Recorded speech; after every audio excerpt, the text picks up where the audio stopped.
सिद्धेश्वर महाराज की जय। संत शिरोमणी गजानन महाराज की जय। आद्य जगद्गुरु रामानंदाचार्य महाराज की जय। सियावल्लभ रामचंद्र की जय। गुरुर् ब्रह्मा गुरुर्विष्णू गुरुर्देवो महेश्वरा गुरुर्साक्षात् परब्रह्म तस्मै श्री गुरवे नमः। सार्थ श्रीमद दासबोध दशक 7वा समास 8वा श्रवण निरूपण। श्रीराम ऐका परमार्थाचे साधन जेणे होये समाधान ते तू जाणगा श्रवण निश्चयसी। श्रवणे आतोडे भक्ती श्रवणे उद्भवे विरक्ती श्रवणे तुटे आसक्ती विषयांची श्रवणे घडे चित्तशुती श्रवणे होय दृढ बुद्धी श्रवणे तुटे उपाधी अभिमानाची श्रवणे आवरे मन श्रवणे घडे समाधान श्रवणे तुटे बंधन देह बुद्धीचे श्रवणे विचार कळे श्रवणे ज्ञान हे प्रबळे श्रवणे वस्तू निवळे साधकासी श्रवणे सद्बुद्धी लागे श्रवणे विवेक जागे श्रवणे मन हे मागे भगवंतासी श्रवणे मोहनासे श्रवणे स्फूर्ती प्रकाशे श्रवणे सद्वस्तु भासे निश्चयात्मक पुंडलीक वरदे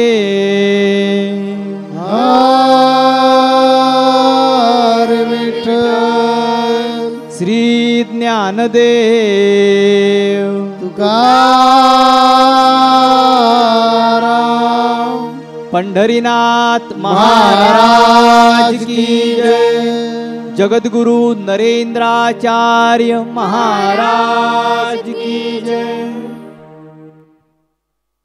जगद्गुरु नरेंद्राचार्यजी महाराज यांच्या दिव्य चरण कमलाला वंदन करून आज या संत संघामध्ये उपस्थित असलेले भाविक भक्तगण गुरुबंधू गुरुभगिनी या सर्वांना श्री गुरुदेव। भाविको सार्थ दासबोधे समर्थ रामदास स्वामींनी दशक 7वा समास 8वा यामध्ये श्रवण निरूपण हा विषय घेतलेला आहे। भाविको समर्थ रामदास स्वामी या समासामध्ये प्रथमच असं सांगतायत की परमार्थामध्ये ज्या साधनाच्या माध्यमातून समाधान मिळतं असं परमार्थातील साधन म्हणजे श्रवण। समर्थ रामदास स्वामी हे सांगत असताना परमार्थामध्ये 5 गोष्टी अत्यंत आवश्यक आहेत ह्याचंही निरूपण करतात। त्या कोणत्या ते सांगताना समर्थ रामदास स्वामी असं सांगतात की पहिली गोष्ट संशय आणि शंका फिटणे, दुसरी गोष्ट अशी आहे परमार्थ आवश्यक की देहासक्ती कमी होणे, तिसरी गोष्ट अशी आहे की प्रतिभा जागी होणे, चौथी गोष्ट अशी आहे की भगवंत हवासा असं मनाला वाटणे आणि 5वी गोष्ट आहे ती मन एकाग्र करण्याची कला साध्य होणे। या 5ही गोष्टी आपल्याला सहज साध्य होतात असं श्री समर्थ रामदास स्वामी सांगतात। पण पुढे एक पण सांगतात की या सगळ्या गोष्टी तुम्हाला सहज साध्य जर व्हायच्या असतील अनायासे म्हणजे कुठलाही सायास न करता जर साध्य व्हायचे असतील तर प्रत्येकाला सांगतात की साधू संतांच्या सत्पुरुषाच्या आत्मज्ञानी संतांच्या मुखातून जर हे श्रवण झालं तर निश्चित स्वरूपाने ह्या 5ही गोष्टी तुम्हाला सहज सायास प्राप्त होतील। आणि मग या गोष्टी तुम्हाला प्राप्त झाल्या या परमार्थातील गोष्टी साध्य झाल्या तर संतांना आत्मसाक्षात्कार संतांना जे अपेक्षित आहे की आत्मउद्धाराकडे जाण्यासाठी शिक्षाची जी वाटचाल आहे ती निश्चित स्वरूपानं होते। आणि म्हणून समर्थ रामदास स्वामी श्रवण महत्त्वाचं निरूपणाचं हे महत्त्व या समासामध्ये सांगतायत। समर्थ रामदास स्वामी असं सांगतात की संशय आणि शंका फिटतात आणि अध्यात्मात बरेच गोष्टी ह्या संशयांमुळं आपण अध्यात्मापासून थोडंसं बाजूला जाण्याची शक्यता असते। आणि मग या संशय आणि शंका फिटल्या की निश्चित स्वरूपानं गुरुमुखातून आलेले जे काही शब्द असतात, गुरुमुखातून आलेली जी काही गुरुआज्ञा असतात ते निश्चित स्वरूपानं आपल्यामध्ये परिवर्तन करतात आणि हे परिवर्तन केल्यानंतर त्याची पुढं येणारी जी काही अध्यात्माची फळं आहेत ती सुमधुर असतात. म्हणून समर्थ रामदास स्वामींना असं सांगायचं आहे की या श्रवणाच्या माध्यमातून आपल्या जीवनात खरोखर परिवर्तन होतं, देहाशक्ती कमी होते, संशय फिटतात, भगवंत हवासा आपला वाटतो, मन एकाग्र करण्याची कला साधते. याही पुढं जाऊन समर्थ रामदास स्वामी सांगतात की भक्तिमार्ग असू द्या, कर्ममार्ग असू द्या, योग मार्ग असू द्या, ज्ञान मार्ग असू द्या, हे परमार्थातले प्रमुख 4 मार्ग आहेत. या 4 मार्गामध्ये एक साम्य एक आहे. ते असं सांगतात समर्थ रामदास स्वामी की या 4ही मार्गामध्ये मन एकाग्र करण्याची कला साध्य करणं गरजेचं असतं. आणि ही मन एकाग्र करण्याची कला साध्य करायची असेल तर या 4ही माध्यमामध्ये श्रवण ही एकच असं निरूपण आहे की त्या माध्यमातून आत्मज्ञानी संतांच्या मुखातून जर तुम्ही श्रवण केलं तर निश्चित स्वरूपानं तुमच्यामध्ये परिवर्तन झाल्याशिवाय राहत नाही. आणि म्हणून 4ही मार्गामध्ये श्रवणाचं एवढं महत्त्व दिलेलं आहे. समर्थ रामदास स्वामी या श्रवणाचं महत्त्व सांगताना त्यांनासुद्धा असं वाटतंय की समोर बसलेला श्रोता आहे, या श्रोत्याला ही श्रवण एक सोपं माध्यम आहे की ह्याच्यासाठी कुठला सायास करावं लागत नाही. हे किती सांगावं असं वाटतं. आणि हे सांगत असताना थोडं वैज्ञानिक भाषेत समर्थ रामदास स्वामी जातात. आणि वैज्ञानिक भाषेत जात असताना समर्थ रामदास स्वामी असं सांगतात की आत्मज्ञानी संतांच्या मुखातून आलेले जे शब्द असतात ते श्रोत्याला इलेक्ट्रिफाय करतात, म्हणजे परस्फुरित करतात. आता आपण सर्व जाणत आहात विज्ञानात इलेक्ट्रिकचा जसा फायदा आहे तसा इलेक्ट्रिकचा एक थोडासा तोटा पण आहे. थोडंसं विस्तृत एवढ्यासाठी सांगतोय की समर्थ रामदास स्वामींना हे सांगायचं आहे की इलेक्ट्रिफाय करतात, म्हणजे विद्युत प्रवाहाच्या त्या धनतारेला, पॉझिटिव्ह तारेला जर आपण हात लावला तर सांगायसुद्धा लागत नाही काय झालं म्हणून, झटकाच बसतो. निश्चित स्वरूपानं समर्थ रामदास स्वामींना हे सांगायचं आहे की ज्या वेळेला पुढच्या बद्ध जीवाला आत्मज्ञानी संत उपदेश करत असतात, ते उपदेश करत असताना त्या सद्गुरूंच्या मुखातून त्यानं जर अंतकरणापासून तर ते श्रवण केलं तर ताबडतोब आपणासारखे कळती तात्काळ नाही काळ वेळ तयाला. ही इलेक्ट्रिक जी ताकद आहे ही समर्थ रामदास स्वामी सांगतात. तर एवढी जबरदस्त ताकद या श्रवण निरूपणात आहे. श्रवण निरूपणाचे अतिशय फायदे समर्थ रामदास स्वामी सांगतात की तुमच्या जीवनात येणारी काही शंका आहेत. इलेक्ट्रिक फायर म्हणजे कळलं का आपल्याला सगळ्यांना? इलेक्ट्रिक फायर म्हणजे ते ज्यावेळी बोध करतात, आपल्याला सांगतात, ते आपल्या मनावर परिणाम होतो आणि आपल्यामध्ये तात्काळ स्थित्यांतर व्हायला सुरुवात होते. तो यांच्या भाषेमध्ये इलेक्ट्रिक शॉक आहे, इलेक्ट्रिक प्रवाह. तसं इलेक्ट्रिक धनप्रवाहाला हात लागला ते बोलले की त्यामुळे काय होतं, झटका मिळतो आणि जाणीव होते की इलेक्ट्रिकने आपला प्रभाव दाखवला आहे. तसं जे आत्मज्ञानी जे सत्पुरुष आहेत यांनी बोध केल्यानंतर जर आपण अंतर्मनापासून ते ऐकत असू तर नक्की मनावर परिणाम होतो, कारण त्यांचा तो स्वानुभव असतो. आत्मज्ञानी सत्पुरुषाचा त्या पाठीमागे अभ्यास आहे, त्याची उपासना आहे, त्याचा त्याग आहे आणि त्याचा तो स्वानुभव आहे. आणि या सगळ्या मिश्रणातून त्याच्या मुखातून येणारं जे श्रवण असतं, त्याच्या मुखातून येणारे ज्या काही गोष्टी असतात त्याला त्या सत्पुरुषाच्या दृष्टिकोनातून कीर्तन बोलू आणि तुमच्या दृष्टिकोनातून ते श्रवण होईल. तर हे जे श्रवण आहे हे श्रवण आपल्या हृदयाला झटका देतं, म्हणजे आपल्या अंतःकरणाला झटका देतं. हृदयाला म्हणण्यापेक्षा अंतःकरणाला झटका देतं. जो खऱ्या अर्थानं जागा आहे त्याला. नाहीतर नळी फुंकली सोनारे गेले वारे. जो मनानं संत संघामध्ये बसलेला असतो त्याच्यावर नक्की परिणाम होतो. पण नुसता जो शरीरानं बसलेला असतो तो इकडून ऐकत असतो, स्वामी काहीतरी बोलले खरं, ते प्रबोधनकार सोमदे सर काहीतरी बोलले खरं, काय बोलले बाबा लक्षात नाही. ते परवा काहीतरी शिंदेताई बोलल्या होत्या. ही परिस्थिती काय येते आपल्याला, शब्द का आठवत नाही त्याचीच आठवण करून देण्यासाठी मागच्या प्रवचनामध्ये मी आठवण केली होती ती भगवान कृष्णाची. तो काय बोलला होता, मी बालब्रह्मचारी असेन तर. ही आठवण करून ह्यासाठीच दिली होती की यापूर्वी काही प्रवचनांमध्ये हा विषय, काही प्रवचनं झाल्यानंतर हा विषय आला होता.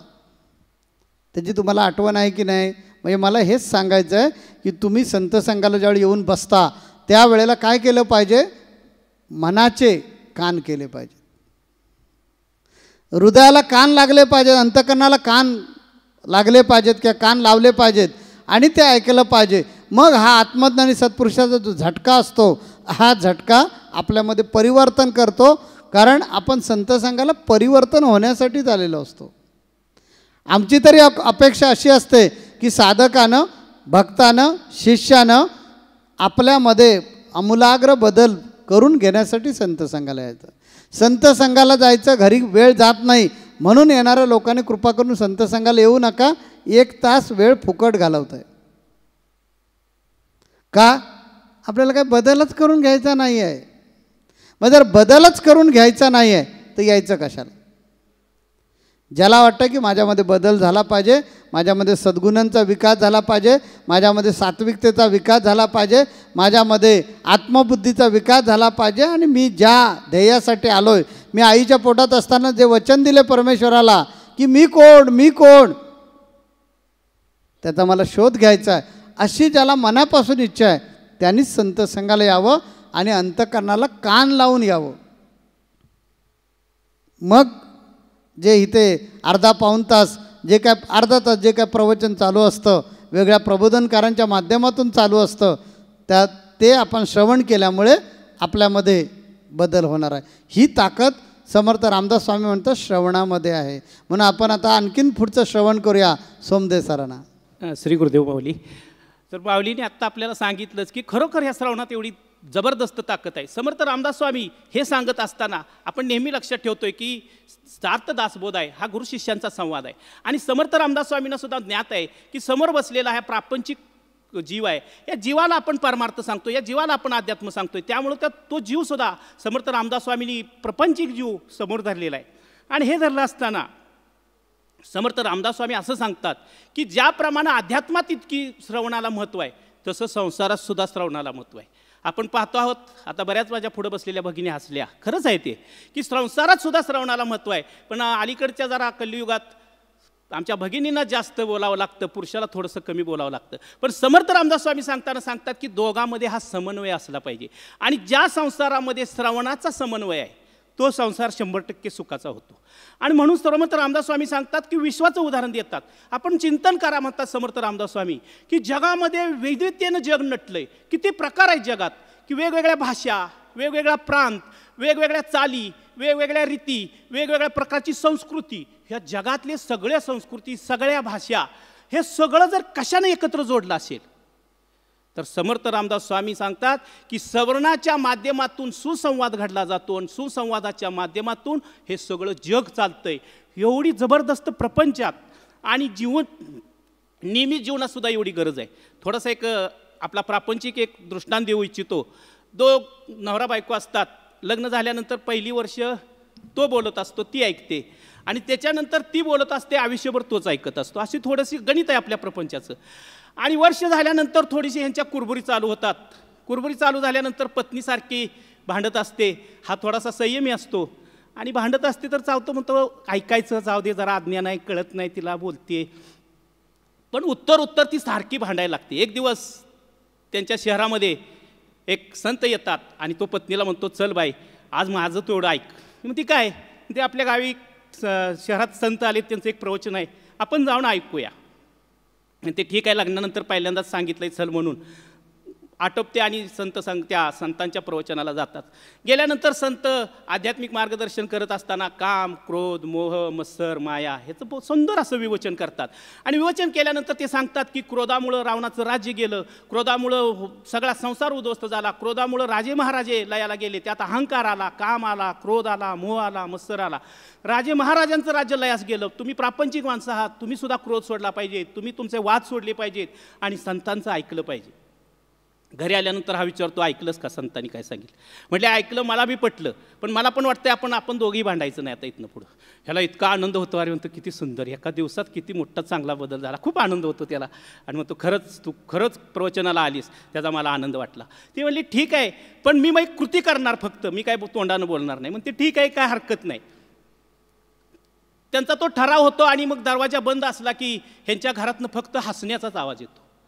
कधी काका हसायचे, कधी काकी हसायच्या, म्हणजे कधी ताई हसायचे, कधी दादा हसायचे, एवढा हसण्याचाच आवाज येतो. आणि त्या चाळीची एक परंपरा असते की आपल्या चाळीमध्ये उत्कृष्ट पतीपत्नीचा सत्कार प्रत्येक वर्षी केला जातो.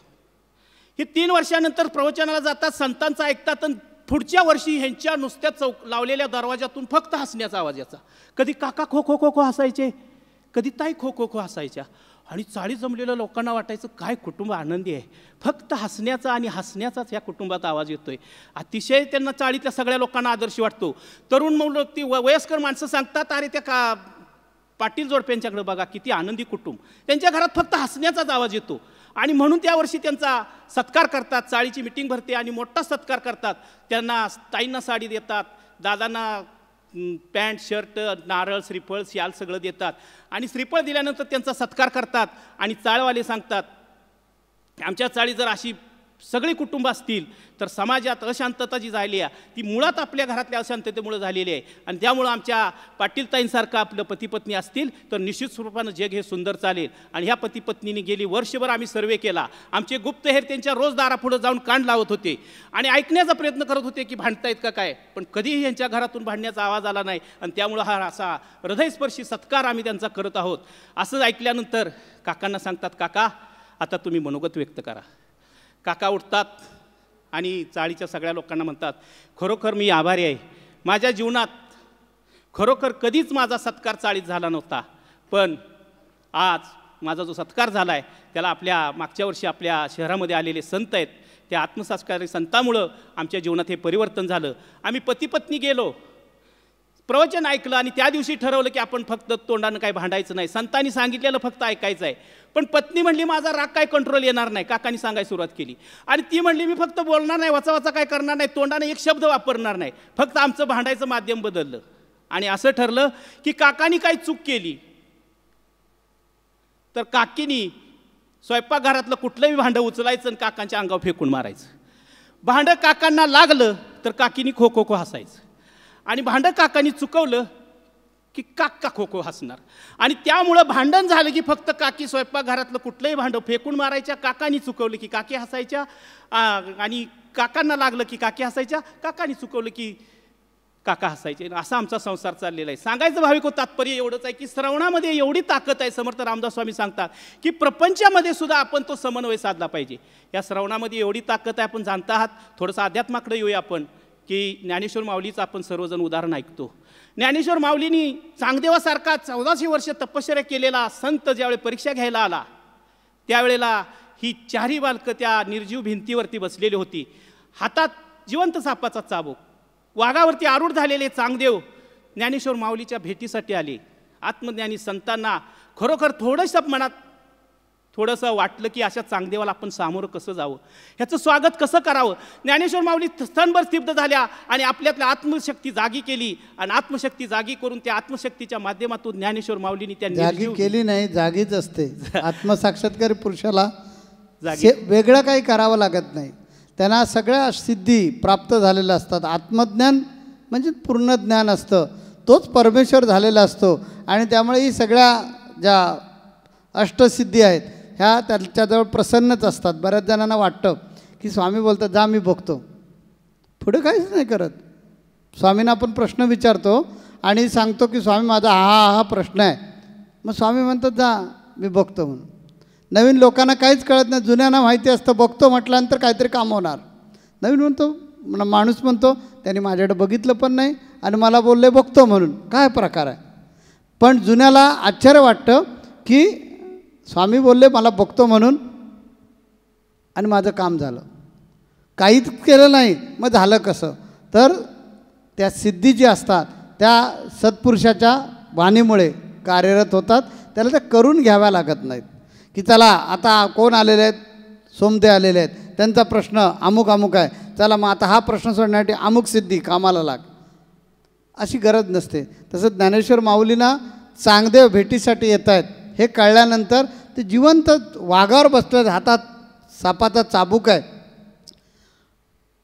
आणि जिवंत वाघावर बसून दर मजल करत ते चाललेले आहेत. त्यामुळे माझीही जबाबदारी येते की ते मला जर भेटायला येत आहेत तर मी त्यांना सामोरं गेलं पाहिजे. आणि म्हणून ज्ञानेश्वर महाराज जिथे बसले त्याला सहजगत्या बोलले चल बाई, भिंत चालायला लागली.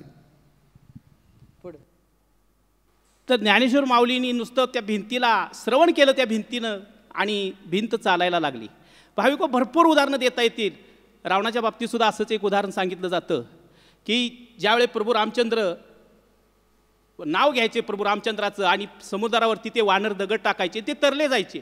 रावणाची गुप्तहेर संघटना इतकी सुंदर होती की ती गोष्ट रावणाला तिथं कळते. रावणाला कळाल्यानंतर रावणाच्या गोष्ट लक्षात येते की आपलं सगळं सैन्य फितूर होईल तिकडं.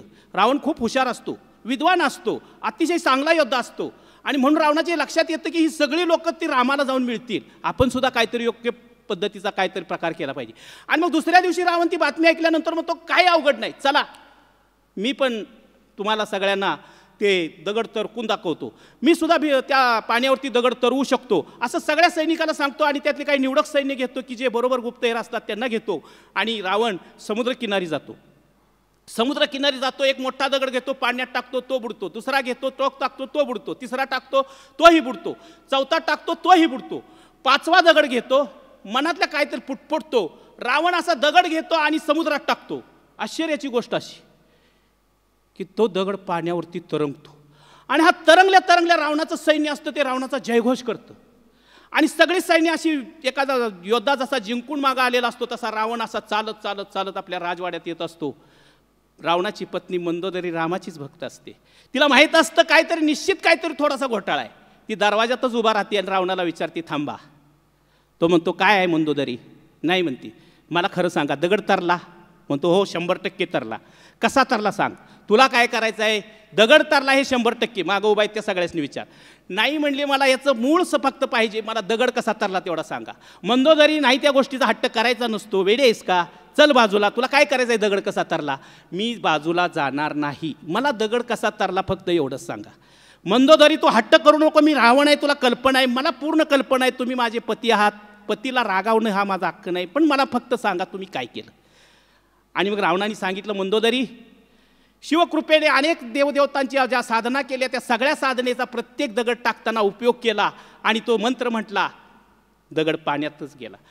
चौथा दगड टाकला, तोही पाण्यात गेल्यानंतर मला एकच गोष्ट लक्षात आली की सगळे साधू संत सांगतात की आत्मज्ञानी संताच्या शिवाय हा भवसागर आपण तरून जाणार नाही. माझ्या मनात एक संकल्प आला, जर खरोखर प्रभू रामचंद्र जर आत्मसाक्षात्कारी संत असतील तर मला आज त्यांची परीक्षा घ्यायची आहे. आणि म्हणून पाचवा दगड उचलला रावणानं, पाण्यात टाकणार त्याच्या अगोदर एकच मनातल्या मनात म्हटला, त्या दगडाला असं म्हटला, जर बुडलास तर तुला रामाची शपथ आहे, असं फक्त रावण म्हटला आणि दगड पाण्यावर टाकला. सांगण्याची गोष्ट अशी भाविको की तो पाण्यावर दगड तरला. मंदोदरीच्या डोळ्यातून 2 अश्रू आले, म्हटले मला हेच अपेक्षित होतं प्रभू, मला माहीत होतं तुमच्या हातून तो दगड तरणार नाही. भाविको, श्रवणामध्ये किती ताकद असते. अध्यात्माची अनेक उदाहरण घेता येतील, आपल्याला थोडंसं वेळेचं बंधन आहे आणि म्हणून आपण सगळे जाणता आहोत. आपण सुद्धा श्री संप्रदायात येण्यापूर्वी आपण जडमूड होतो. जगद्गुरू श्रींच्या ज्यावेळी सानिध्यात आपण आलो त्यावेळी जगद्गुरू श्रींनी आपल्याला दुसरं काही सांगितलंच नाही. माऊली नरेंद्र महाराजांनी आपल्याला 2च गोष्टी सांगितल्या की रोज 10 मिनिटं नामस्मरण करा आणि स्वप्नात सुद्धा कुणाचं वाईट चिंतू नका. ते आपण अंतःकरणपूर्वक ऐकलं आणि आपण पाहतो आहोत की आपल्या कितीतरी लाखो लोकांच्या जीवनाचा उद्धार झाला. बरीच तरुण मुलं निर्व्यसनी झाली, माऊलीच्या नुसत्या व्यसनाचे दुष्परिणाम ऐकले, माऊलींचा आशीर्वाद घेतला आणि लाखो तरुण दारूसारख्या व्यसनातून मुक्त झाले. असंख्य कुटुंबात अशांतता होती, माऊलीच्या भक्तिमार्गातून त्यांची झाली. हे सर्व कशाचं मूळ आहे? तर हे फक्त माऊलींनी बोललेले अमृतवाणी आहे. या अमृतवाणीचं आपण श्रवण केलं आणि त्या श्रवणाच्या माध्यमातून आपल्यात परिवर्तन जातं. आज आपण पाहत आहोत की आपल्या श्री संप्रदायाला अतिशय कमी वयात जगद्गुरू श्रींच्या शुभाशीर्वादानं उत्तराधिकारी मिळालेले आहेत, परमपूज्य कानिपनाथ महाराज. मला नेहमी चिंतन करताना हेच वाटतं की माऊलींच्या सानिध्यात राहून कानिपनाथ दादांनी जे जे माऊलींनी आध्यात्मिक ज्ञान सांगितलं त्या प्रत्येक ज्ञानाचं अतिशय तन्मयतेनं, एकाग्रतेनं, माऊलीला अपेक्षित असलेल्या पद्धतीनं गुरुवाक्य मंत्रमूलम गुरु समजून जगद्गुरू श्रींची आज्ञा ऐकली आणि अवघ्या लहान वयात अवघ्या 23-24व्या वर्षी एवढ्या मोठ्या स्त्री संप्रदायाचं उत्तराधिकारी पद जे मिळालं ते स्वामींचं फक्त आज्ञा आणि स्वामींनी सांगितलेलं मार्गदर्शन दादांनी श्रवण केलं आणि उत्तराधिकारीसारखी मोठी गरुडझेप आज कानिपनाथ दादांनी अध्यात्मात घेतलेली आहे. ह्याचं मुख्य मर्म तेच आहे की श्रवणाच्या माध्यमातून हे परिवर्तन दादांच्यात झालं आणि दादांनी आज श्री संप्रदायाची जी धुरा उत्तराधिकारी म्हणून सांभाळलेली आहे, अतिशय लहान वयात ही धुरा, ही गरुडझेप दादाश्रींनी घेतलेले आहे, ते श्रवणाच्या माध्यमातून घेतलेले आहे. आपण पाहत आहात वारी उत्सवाच्या वेळे आपण सगळे कार्यक्रमात मग्न असतो. सकाळपासून जगद्गुरू श्रींच्या वेगवेगळ्या प्रकारचे उपक्रम असतात आणि हे असताना आपल्या वारीचा सगळ्यात परमोच्च बिंदू आपल्या सगळ्यालाच कल्पना आहे. आपण सगळे मगाशी जगद्गुरू श्री जसं म्हटलं तसं जगद्गुरू श्रींच्या प्रवचनाच्या वेळेची आपण सर्वजण ते चातक पक्षाप्रमाणे वाट पाहत असतो. त्या प्रवचनाची वेळ जवळ आली की इतस्ततः फिरणारे सुंदरगडावरले सगळे भाविक संतपीठाच्या समोर एकत्र येतात आणि सगळ्यांना उत्सुकता लागलेली असते, आता जगद्गुरू श्रींच्या अमृतमय वाणीचा आपण लाभ घ्यायचा आहे. आणि तसंच जगद्गुरू श्री म्हणतात, तसे आपण जीवाचे कान, मनाचे कान आणि शरीराचे कान करून त्या संतपीठाच्या समोर उभा बसलेला असतो. मला अतिशय माऊली आनंद वाटतो आमच्या सुद्धा सर्व गुरुबंधू गुरुभगिनी भाविकांचा, की कितीही निसर्गाचा कोप असू द्या, गुरुपौर्णिमेची वारी असू द्या, धो धो धो धो पाऊस पडत असतो आणि सगळे भक्त त्या धो धो पावसात चिंब भिजत असतात. निसर्गाचा कुठलाही कोप असू द्या, ऊन असू द्या, वारा असू द्या, पाऊस असू द्या, थंडी असू द्या, कुठल्याही प्रकारचा प्रकोप होऊ द्या त्या निसर्गाचा, पण जगद्गुरू श्रींच्या श्रवणाची तळमळ लागलेला भक्त शिष्यगण किंचित सुद्धा त्या प्रवचनाचा लाभ घेताना हालत नाही.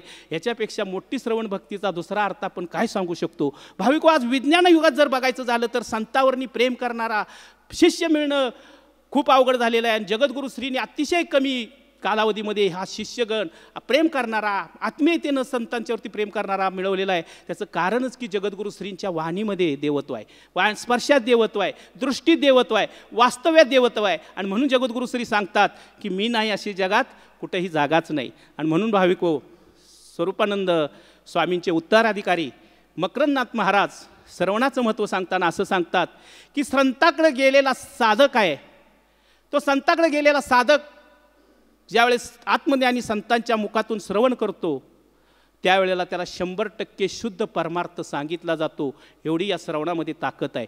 आणि म्हणून असं म्हटलं जातं की आत्मज्ञानी संतांच्या मुखातून ज्या वेळेला आपण श्रवण करतो तो दिवस आपला भाग्याचा असतो. आपल्या सर्वांचं आज मोठं भाग्य आहे की जगद्गुरू श्रींच्या उपस्थितीमध्ये आपण हा संतसंग पार पाडत आहोत.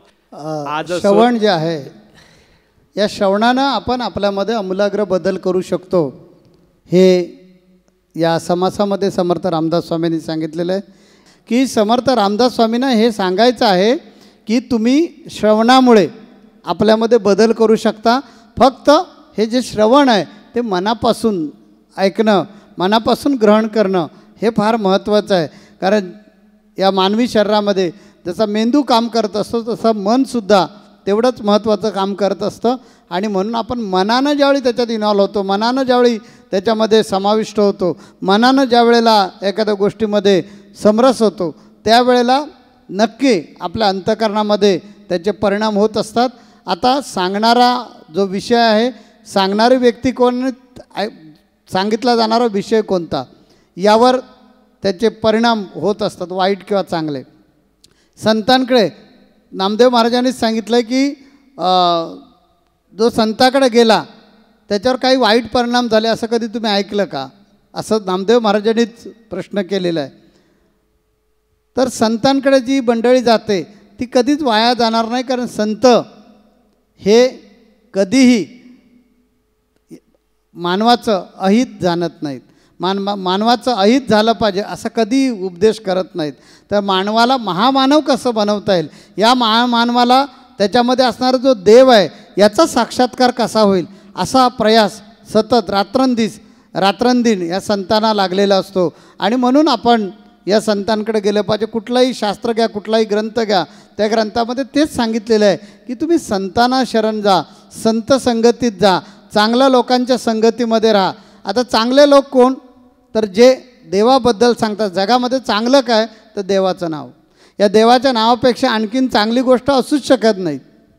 तर देवाचं नाव जिथे शिकवलं जातं ते संत यांचा सहवास करा, यांच्याशी तुमचे संबंध वृद्धिंगत करा. हे वृद्धिंगत संबंध करण्यासाठी आपलं घरदार सोडण्याची गरज नाही. ते तुमच्या गावात आठवड्याच्या संत संघामध्ये आलेले असतात, तिथे येऊन बसा आणि ते जे सांगतील ते मनापासून श्रवण करा. या श्रवणानं आपल्यामध्ये बदल होईल आणि आपल्यातल्या वाईट गोष्टींचा त्याग होईल. आपल्यामध्ये जे वाईट आहे हे त्यागणं फार महत्त्वाचं आहे. जसं आपल्यामध्ये वाईट आहे तसं चांगलंही आहे. त्या वाईटाचा त्याग झाला की चांगला आपोआपच वरती येणार आहे, चांगल्याचा आपोआपच उदय होणार आहे आणि चांगलं हेच आपला उद्धार करणार आहे. तेव्हा आपल्यामध्ये ज्या चांगल्या गोष्टी आहेत की ज्यामुळे आपण सुस्वरूपाकडे जाणार आहोत, त्या चांगल्या गोष्टी अंगीकरणासाठी वाईट गोष्टींचा आपल्यामधून त्याग झाला पाहिजे, वाईट गोष्टी आपल्यामधून हद्दपार झाल्या पाहिजेत. यासाठी रामबाण औषध काय असेल तर संतांचा बोध. म्हणून संतांचा बोध घेण्यासाठी, ऐकण्यासाठी, श्रवण करण्यासाठी दर आठवड्याच्या संत संघाला आपण यावं आणि यातून आपल्या जन्माचं सार्थक करून घ्यावं. जगद्गुरु नरेंद्राचार्य महाराज की जय. सद्गुरु काळ सिद्धेश्वर महाराज की जय. संत शिरोमणी गजानन महाराज की जय.